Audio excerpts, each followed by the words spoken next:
Hi ಎಲ್ಲೋ ವಿದ್ಯಾರ್ಥಿಗಳೇ, K C T and NEET ಸ್ಟೂಡೆಂಟ್ಗೆ ಟುಡೇ ಅಪ್ಡೇಟ್ಸ್ಗೆ ಸ್ವಾಗತ. ಅದು ಬಂದುಬಿಟ್ಟು ಡೇಟು ಸೆಪ್ಟೆಂಬರ್ 9. ಓಕೆ, ಸೊ ನಿನ್ನೆ ನೈಟೇ ನಿಮ್ಗೆ ಏನಪ್ಪ ಅಂತಂದರೆ ವಾಟ್ಸಪ್ ಚಾನಲಲ್ಲಿ ಇರೋರಿಗೆ ಗೊತ್ತಾಗಿರ್ತದೆ ಡೇಟ್ ಎಕ್ಸ್ಟೆಂಡೆಡ್ ಬಗ್ಗೆ. ಅಂತಂದರೆ ನಿನ್ನೆ ಏನು ಲಾಸ್ಟ್ ಡೇಟ್ ಇತ್ತು ಆಪ್ಷನ್ ಎಂಟ್ರಿದು ಥರ್ಡ್ ರೌಂಡ್ದು, ಇವತ್ತು ಬೆಳಗ್ಗೆ 8 ಗಂಟೆವರೆಗೂ ಕೂಡ ಮಾಡಿದರು. ಸೊ ಹಂಗಾಗಿ ಜಸ್ಟ್ ಅದನ್ನೇನಂತಂದರೆ ಇದನ್ನ ಶೇರ್ ಮಾಡಿದ್ದೆ ವಾಟ್ಸಪ್ ಚಾನಲ್ ಮತ್ತು ಗ್ರೂಪ್ ಎರಡೂ ಕಡೆ. ಸೊ ಹಂಗಾಗಿ ಇದೇ ಥರನಾಗಿ ಮುಂದೆ ನಿಮಗೆ ಸ್ಟೂಡೆಂಟ್ಗೆ ಸಂಬಂಧಪಟ್ಟಾಗಿ ಯಾವುದೇ ಥರನಾದ ನೋಟಿಫಿಕೇಷನ್ ಸ್ಕೀಮ್ಸ್ ಮತ್ತು ಬೇರೆ ಬೇರೆ ಥರನಾದ ಕೂಡ ಏನಪ್ಪ ಅಂದರೆ ಎಲ್ಲ ಅಪ್ಡೇಟ್ಸ್ಗಳು ವಾಟ್ಸಪ್ ಚಾನಲಲ್ಲಿ ಸಿಗ್ತವೆ, ಜಾಯ್ನ್ ಆಗಿ. ಸರಿ, ಇವತ್ತು ಅಂತೂ ಕ್ಲೋಸ್ ಆಯ್ತು ಅಂದರೆ ಎಲ್ಲನೂ ಕೂಡ ಆಪ್ಷನ್ ಎಂಟ್ರಿ ಕ್ಲೋಸ್ ಆಯ್ತು ಸದ್ಯಕ್ಕೆ. ಹುಡುಗರಿಗೆ ಸ್ಟಾರ್ಟ್ ಆಗುತ್ತೆ ರಿಸಲ್ಟ್ ಯಾವಾಗ ಅಂತಂದು. ರಿಸಲ್ಟ್ ಬಗ್ಗೆ ಕೇಳಿದವರು ಸ್ಪಷ್ಟನೆ ಕೊಡಲೇಬೇಕು. ಯಾಕಂತಂದರೆ ನೀಟ್ ಜೊತೆಗೆ ಬಿಡ್ತಾರೋ ಅಥವಾ ಕೆ ಸಿ ಟಿ ಅಷ್ಟೇ ಬಿಡ್ತಾರೋ.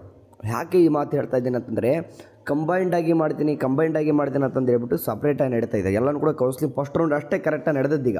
ಸೆಕೆಂಡ್ ರೌಂಡು ಈ ಥರ್ಡ್ ರೌಂಡ್ ಆಗಲೇ ಏನಂತಂದರೆ ಆಪ್ಷನ್ ಎಂಟ್ರಿ ಕಂಬೈಂಡಾಗಿ ನಡೀತಾ ಇದೆ, ಬಟ್ ರಿಸಲ್ಟ್ ಕಂಬೈಂಡಾಗಿ ಬರ್ತಾಯಿಲ್ಲ.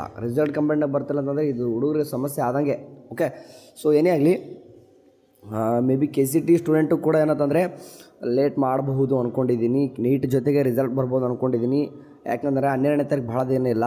ಸೊ ನೀಟ್ ಸ್ಟೂಡೆಂಟ್ಗೆ 13ನೇ ತಾರೀಕು ಬಂದರೆ ಮತ್ತು ನಮಗೂ 13 ಬಂದರೆ ಲೇಟ್ ಆಗುತ್ತೆ, ಬಟ್ ಕೆ ಹತ್ರ ಟೈಮ್ ಇಲ್ಲ. ಸೊ ಹಂಗಾಗಿ ಏನು ಮಾಡ್ತಿದ್ದಾರೆ, ಕೆ ಸಿ ಟಿ ಸ್ಟೂಡೆಂಟ್ನೇ ಸಪ್ರೇಟಾಗಿ ಮಾಡ್ತಿದ್ದಾರೆ. ಅಂದರೆ ಕೆ ಸಿ ಟಿ ಮತ್ತು ಆಯುಷ್ ಅಷ್ಟೇ ಸಪ್ರೇಟ್ ಮಾಡಿಕೊಂಡು MBBS ಮತ್ತು ಡೆಂಟಲ್ ಸಪ್ರೇಟ್ ಮಾಡ್ತಾಯಿದ್ದಾರೆ ಕೆದವರು. ಸೊ ಇದರಲ್ಲಿ ಯಾವ ರೀತಿಯಾಗಿ ಕಂಬೈಂಡಾಗಿ ನಡೀತಂದು ಒಂದೊಂದು ಕ್ಲಾರಿಟಿ ಅಂತೂ ಇಲ್ಲ ಸದ್ಯಕ್ಕೆ. ಸೊ ಹೇಳೋಕ್ಕಾಗಲ್ಲಪ್ಪ, ನಮ್ಮ ಕೆದವರು ಇವತ್ತು ಆಪ್ಷನ್ ಎಂಟ್ರಿ ಕೊಟ್ಟಿದ್ದಾರೆ. ನಾಳೆ ರಿಸಲ್ಟ್ ಬಂದರೂ ಸಹಿತ ನೀಟವ್ರ ಜೊತೆನೇ ಸ್ವಲ್ಪ ಕೌನ್ಸ್ಲಿಂಗ್ ಮಾಡಲಿ ಅಂತ ಹೇಳ್ತೀನಿ ನಾನು ಅಷ್ಟೇ. ಸೊ ಏನೇ ಆಗಲಿ ನೋಡೋಣ, ರಿಸಲ್ಟ್ ಬಗ್ಗೆ ಇನ್ನೂ 2-3 ಡೇಸಲ್ಲಿ ಬರ್ಬೋದು ಅಂದ್ಕೊಂಡಿದ್ದೀನಿ. ಬಂದಾದ ತಕ್ಷಣ ನಿಮ್ಗೆ ತಿಳಿಸ್ತೀನಿ. ಯೂಟ್ಯೂಬಲ್ಲೂ ಕೂಡ ಹೇಳ್ತೀವಿ ಹೆಂಗಿದ್ರು ಅದ್ರ ಬಗ್ಗೆ. ಆ್ಯಂಡ್ ಅದ್ರ ತಕ್ಕನಾಗಿ ವಾಟ್ಸಪ್ ಚಾನಲ್ ಅಂತೂ ಲಿಂಕ್ ಶೇರ್ ಮಾಡ್ತೀವಿ.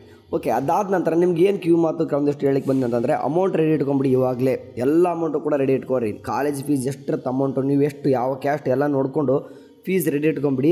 ಯಾಕೆ ಹೇಳ್ತೇನೆ ಅಂತಂದರೆ ನಿಮಗಿಲ್ಲಿ ಅರ್ಧ ಅಮೌಂಟ್ ಕಟ್ಟೋದು, ಕಾಲು ಅಮೌಂಟ್ ಕಟ್ಟೋದು ಆ ರೀತಿ ಎಲ್ಲ ಅಮೌಂಟು ಒಮ್ಮೆಲೇ ಕಟ್ಟಬೇಕಾಗಿರ್ತದೆ. ಆ್ಯಂಡ್ ಇಲ್ಲಿ ಅಡ್ಮಿಷನ್ ಆಗಲೇಬೇಕು. ಓಕೆ, ನಿಮ್ಗೆ ಗೊತ್ತಿರುವಾಗೆ ಚಾಯ್ಸ್ ಎಂಟ್ರಿ ಅಂತ ವಾಪಸ್ ಕೊಡೋದಿಲ್ಲ. ಚಾಯ್ಸ್ 1, 2, 3, 4 ಅಂತ ಕೊಡೋದಿಲ್ಲ. 4 ಚಾಯ್ಸಸ್ ಕೊಟ್ಬಿಡ್ತಾರೆ. ನಿಮ್ಗೆ ಯಾವ್ದು ಬರುತ್ತೋ ಆ ರೀತಿ ಮಾಡ್ಕೊತಿದ್ದೀರಿ ಫಸ್ಟ್ ರೌಂಡಿಗೆ ಸೆಕೆಂಡ್ ರೌಂಡ್. ಬಟ್ ಇಲ್ಲಿ ಹಂಗಿಲ್ಲ. ಅಡ್ಮಿಷನ್ ಅಂದರೆ ಸಿಗ್ತಾ ಸೀಟು ಅಡ್ಮಿಷನ್ ಹೋಗಲೇಬೇಕು. ಅಂದರೆ ಆಟೋಮೆಟಿಕ್ಕಾಗಿ ನಿಮಗೆ ಪೇಮೆಂಟ್ ಮಾಡಲಿಕ್ಕೆ ಹೇಳ್ಬಿಡ್ತದೆ ಅದು ಸೀಟ್ ಸಿಕ್ಕ ತಕ್ಷಣ. ಸೊ ಹಂಗಾಗಿ ಹುಷಾರಿ. ಅದೇನು ಏನಿಲ್ಲ ಅಂದರೆ ಪ್ರೊಸೆಸ್ ಯಾವ ರೀತಿ ಇರುತ್ತೆ ನಾನು ನೆಕ್ಸ್ಟ್ ಹೇಳೋದಂದರೆ, ಈಗ ರಿಸಲ್ಟ್ ಅನೌನ್ಸ್ಮೆಂಟ್ ಆಗ್ತದೆ, ನಿಮ್ಗೆ ಯಾವುದೋ ಒಂದು ಸೀಟ್ ಸಿಗುತ್ತೆ, ಅಡ್ಮಿಷನ್ ಆಗಲೇಬೇಕು. ಸೀಟ್ ಸಿಕ್ಕೋರಂತ ಸೀಟ್ ಸಿಗದವ್ರು ನೆಕ್ಸ್ಟ್ ಹೇಳ್ತೀನಿ, ಸ್ವಲ್ಪ ವೇಟ್ ಮಾಡಿ. ಇಲ್ಲಿ ಸೀಟ್ ಸಿಕ್ಕೋರಂದ್ರೆ ಏನು ಮಾಡ್ತಾರೆ, ಕಾಲೇಜ್ ಅಲಾಟ್ಮೆಂಟ್ ಆಗಿರ್ತದೆ, ಆ ಕಾಲೇಜ್ ಹೋಗ್ಬೇಕೇ ಬೇಡ ಅಂತ ಡಿಸೈಡ್ ಮಾಡ್ಕೊರಿ. ಆಲ್ಮೋಸ್ಟ್ ಎಲ್ಲರೂ ಹೋಗಲೇಬೇಕು. ಅಂದರೆ ಬಿಡ್ತೀರ ಅಂತಂದರೆ ಮತ್ತು ಕಡೆಯಿಂದ ಹೋಗ್ಬಿಟ್ಟು ಸೀಟ್ ಕ್ಯಾನ್ಸಲೇಷನ್ ಮಾಡ್ಕೊಂಡು ಬರಬೇಕಾಗ್ತದೆ. ಇಲ್ಲ ಅಂತಂದರೆ ಗೊತ್ತಿರುವಾಗೆ ಬ್ಯಾನ್ ಮಾಡ್ತಾರೆ. ಆ್ಯಂಡ್ 3 ವರ್ಷ ನಿಮ್ಗೆ ಯಾವುದೇ ರೀತಿ ಕೆ ಸಿ ಟಿ ವಾಪಸ್ ಪಾರ್ಟಿಸಿಪೇಟ್ ಮಾಡ್ಲಿಕ್ಕಂದ್ರೆ ಬಿಡಲ್ಲ. ಅಂದರೆ ಡ್ರಾಫರ್ ಆಗಿ ಬರ್ತೀನಿ ಆ ಥರ ಏನೂ ಇರೋಲ್ಲ. ಓಕೆ, ಸರಿ. ಅಂದರೆ ಎಲ್ಲ ಅಮೌಂಟು ಕೂಡ ಈಗಲೇ ಪೇಮೆಂಟ್ ಮಾಡಬೇಕು. ಆನ್ಲೈನ್ ಕಟ್ಟೋರು ಆನ್ಲೈನ್ ಕಟ್ಟಿರಿ, ಆಫ್ಲೈನ್ ಮಾಡೋರು ಆಫ್ಲೈನ್ ಬರ್ತದೆ. ಎರಡೂ ಕಡೆ ಇದ್ದೇ ಇರ್ತದೆ. ಹೆಂಗಿದ್ರು ಮಾಡ್ಕೊಂಡಾದ ನಂತರ ಕಾಲೇಜ್ಗೆ ಅಡ್ಮಿಷನ್ ಆಗಬೇಕು. ಕಾಲೇಜ್ಗೆ ಅಂದರೆ ಎಲ್ಲ ಡಾಕ್ಯುಮೆಂಟ್ಸ್ ವಿತ್ ಡಾಕ್ಯುಮೆಂಟ್ಸ್ ಎಲ್ಲನೂ ಕೂಡ ತೊಗೊಂಡೋಗಿ, ಡಾಕ್ಯುಮೆಂಟ್ಸ್ ಏನೆಲ್ಲ ಗೊತ್ತಿಲ್ವಾ ಕಮೆಂಟ್ ಬಾಕ್ಸಲ್ಲಿ ಒಂದು ವಿಡಿಯೋ ಇರ್ತದೆ, ಹೋಗಿ ನೋಡ್ಕೊರಿ. ಆ ಡಾಕ್ಯುಮೆಂಟ್ಸ್ ಎಲ್ಲನೂ ಕೂಡ ತೊಗೊಂಡೋಗಿ ಕಾಲೇಜ್ಗೆ ಅಡ್ಮಿಷನ್ ಆಗಬೇಕು. ಅಡ್ಮಿಷನ್ ಆದಾಗ ಅಲ್ಲಿ ಕಾಲೇಜವ್ರು ಏನು ಮಾಡ್ತಾರೆ ಅಂತಂದರೆ ನಿಮ್ಗೆ ಒಂದು ಸ್ಲಿಪ್ ಕೊಟ್ಟು ಕಳಿಸ್ತಾರೆ. ಆ ಸ್ಲಿಪ್ ತೊಗೊಂಡ್ರೆ ನಿಮ್ಮ ಒಂದು ಅಡ್ಮಿಷನ್ ಪ್ರೊಸೆಸ್ ಎಲ್ಲನೂ ಕೂಡ ಕಂಪ್ಲೀಟ್ ಆದಂಗೆ. ಓಕೆ, ಸರಿ. ಇದಿಷ್ಟು ಕೆಲಸ. ಆ್ಯಂಡ್ ಈ ಸರ್ತಿ ಹೊಸದಾಗಿ ಬಂದುಬಿಟ್ಟು ಏನು ಜಾಯ್ನಿಂಗ್ ರಿಪೋರ್ಟು ಅದೇನು ಕೂಡ ಮಾಡೋ ಅವಶ್ಯಕತೆ ಇಲ್ಲ. ಈ ಸರ್ತಿ ತೆಗೆದು ಹಾಕಿದ್ದಾರೆ ಕಂಪ್ಲೀಟಾಗಿ. ಆ್ಯಂಡ್ ಇದಾದ ನಂತರ ಕ್ಲಾಸಸ್ ಕೂಡ ಶಾರ್ಟ್ಲಿ ಸ್ಟಾರ್ಟ್ ಆಗಿಬಿಡ್ತವೆ. ಈಗಾಗಲೇ ಕ್ಲಾಸಸ್ ಪ್ರೈವೇಟಲ್ಲಿ ಸ್ಟಾರ್ಟ್ ಆಗಿರ್ತವೆ, ಗೌರ್ಮೆಂಟಲ್ಲಿ ಸ್ವಲ್ಪ ಹಿಡ್ಕೊಂಡಿರ್ತಾರೆ. ಒಂದು 15ನೇ ತಾರೀಕು ಮೇಲೆ ಸ್ಟಾರ್ಟ್ ಮಾಡೋಣ ಅಂತಂದು, ಅಂದರೆ ಒಂದು ಗೌರ್ಮೆಂಟ್ ಕಾಲೇಜಲ್ಲಿ ಹೇಳ್ತಿರೋದು ನಾನು. ಸೊ 15ನೇ ತಾರೀಕು ಮೇಲೆ ಅಂದರೆ ಯಥಾ ಪ್ರಕಾರ ನಿಮ್ಮ ಹೊಸ ಜರ್ನಿ, ಓಕೆ, ನ್ಯೂ ಜರ್ನಿ ಅಂತ ಏನು ಕರಿತೀವಿ ಅದನ್ನೆಲ್ಲ ಕೂಡ ಸ್ಟಾರ್ಟ್ ಆಗ್ತದೆ. ಆ್ಯಂಡ್ ಎಸ್ಪೆಷಲಿ ಏನಪ್ಪ ಅಂತಂದರೆ ನಮ್ಮ ಒಂದು ನರ್ಸಿಂಗ್ ಹುಡುಗರಿಗೆ ನಾನೆಲ್ಲನೂ ಕೂಡ ಡೀಟೇಲ್ಸಾಗಿ ನರ್ಸಿಂಗ್ ಇನ್ ಕನ್ನಡದಲ್ಲಿ ಹೇಳ್ತೇನೆ. ಆ್ಯಂಡ್ ಇಂಜಿನಿಯರ್ ಸ್ಟೂಡೆಂಟ್ಗೆ ಏನಪ್ಪ ಅಂದರೆ ಇಂಜಿನಿಯರಿಂಗ್ ಇನ್ ಕರ್ನಾಟಕ ನನ್ನ ಬ್ರದರ್ ಕೂಡ ಹೇಳ್ತಾನೆ.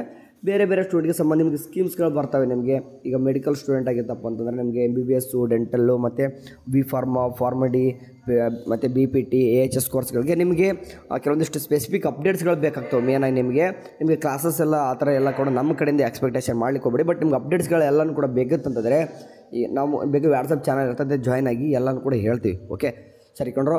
ಆ್ಯಂಡ್ ಇದಿಷ್ಟು ಕ್ಲಾಸಸ್ಸು ಕೂಡ ಸ್ಟಾರ್ಟ್ ಆಗ್ತದೆ ಯಥಾ ಪ್ರಕಾರ. ಇನ್ಮೇಲೆ ಹೊಸ ಜರ್ನಿ ನೋಡ್ರಿ, ಓದ್ರಿ. ಇನ್ಮೇಲೆ ಯಾಕೆ ಹೇಳ್ತಿದ್ದೀನಿ ಅಂತಂದರೆ ಹೊಸ ಜಾಗ, ಹೊಸ ಜನ ಇರ್ತಾರೆ, ಹೊಸ ಉರುಪು ಬೇರೆ ಹೊಸದಾಗಿರ್ತೀರಿ. ನೀವು ಸ್ಟಾರ್ಟಿಂಗ್ ಯಾವ ರೀತಿ ಇರ್ತದೋ ಅಟ್ಲೀಸ್ಟ್ ಒಂದು ಮಿಡಲ್ವರೆಗೂ ಕೂಡ ಆ ಥರ ಇರಲಿ. ಯಾಕಂದ್ರೆ ಆಮೇಲೆ ನಿಮ್ಗೆಲ್ಲನೂ ಕೂಡ ಒಂದು ಗ್ರಿಪ್ ಸಿಕ್ಬಿಡ್ತದೆ ಎಲ್ಲನೂ. ನೋಡಿ ಇಷ್ಟೆಲ್ಲ ಕಷ್ಟಪಟ್ಟು ಬಂದಿದ್ದೀರಾ first round second round third round ಅಂತ. ಬಟ್ ಅಲ್ಲಿ ಹೋಗಿದ ಮ್ಯಾಗೆ ಕೆಲವೊಂದಿಷ್ಟು ದುಶ್ಚಟಗಳಂತ ಇರ್ತವೆ, ಆ ಥರ ಕೆಲವೊಂದು ಕೂಡ ಒಡ್ಡಿ ಆಗ್ಬಿಟ್ರೆ ಅಂದ್ರೆ ಅದಕ್ಕೆ ಹೋಗ್ಬೇಡ್ರಿ. ಈಗ ಕೆಲವೊಂದಿಷ್ಟು ಹುಡುಗರಿಗೆ, ಸ್ಪೆಷಲಿ ಹುಡುಗರಿಗೆ ಹೇಳ್ತೇನೆ, ಆ ಥರ ಎಲ್ಲ ಕಲೀಲಿಕ್ಕೆ ಹೋಗ್ಬಿಡಿ. ಬೇರೆ ಬೇರೆ ಎಲ್ಲನೂ ಕೂಡ ಇರ್ತದೆ. ಎಲ್ಲ ಹುಡುಗರು ಈ ಒಂದು ಏಜಲ್ಲಿ ಎಲ್ಲನೂ ಕೂಡ ಆಕರ್ಷಣೆಯೂ ಕೂಡ ಇರ್ತದೆ, ಆಲಾಪಗಳು ಕೂಡ ಇರ್ತವೆ. ಅದನ್ನೆಲ್ಲನೂ ಕೂಡ ಬಿಟ್ಟು ಇಷ್ಟೆಲ್ಲ ಕಷ್ಟಪಟ್ಟು ಬಂದಿದ್ದಕ್ಕೆ ಮನೆಯವ್ರಿಗೋಸ್ಕರ ಎಂಜಾಯ್ ಮಾಡಬೇಡಿ ಅಂತ ಹೇಳ್ತಿಲ್ಲ, ಮಾಡಿ. ಬಟ್ ಈ ಮೇನ್ ಬಂದುಬಿಟ್ಟು ಎಲ್ಲನೂ ಕೂಡ ಬಂದುಬಿಟ್ಟು ರಿಯಾಲಿಟಿ ಬಂದುಬಿಟ್ಟು ಓದೋದು ನಾವು ಇರೋದು. ಯಾಕೆ ಇದನ್ನೆಲ್ಲ ಹೇಳ್ತೀನಪ್ಪ ಅಂತಂದರೆ ಈ ಥರ್ಡ್ ರೌಂಡು ಕೂಡ ಮುಗಿದೋಯ್ತು. ಆಮೇಲೆ ನನಗೆ ಎಷ್ಟೋ ಹುಡುಗರು ಸಿಗೋದಿಲ್ಲ, ಹೋಗ್ಬಿಡ್ತೀರಾ. ಜಸ್ಟ್ ಇಲ್ಲಿವರೆಗೂ ಕೂಡ ನಾವು ವೀಡಿಯೋಸ್ ನೋಡ್ಕೊಂಬತ್ತಿರ್ತಾರೆ. ಜಸ್ಟ್ ಒಂದು ಕನ್ಸರ್ನ್ ಅಷ್ಟೇ ಹೇಳೋದು. ಸರಿ ಕಣ್ರು, ಇನ್ನು ಅಡ್ಮಿಷನ್ ಆಗೋವರೆಗೂ ಸ್ವಲ್ಪ ವೇಟ್ ಮಾಡಿ. ಅಲ್ಲಿ ಆದ್ಮೇಲೆ ಬೇಕಾದ್ರೆ ನಮ್ಮ ಕಡೆಯಿಂದ ಎಕ್ಸಿಟ್ ಆಗ್ಬೋದು, ಎಲ್ಲ ಕಡೆಯೂ ಕೂಡ ಎಕ್ಸಿಟ್ ಆಗಿ. ಓಕೆ, ಸರಿ ಕಣ್ರು, ಬಾಯ್.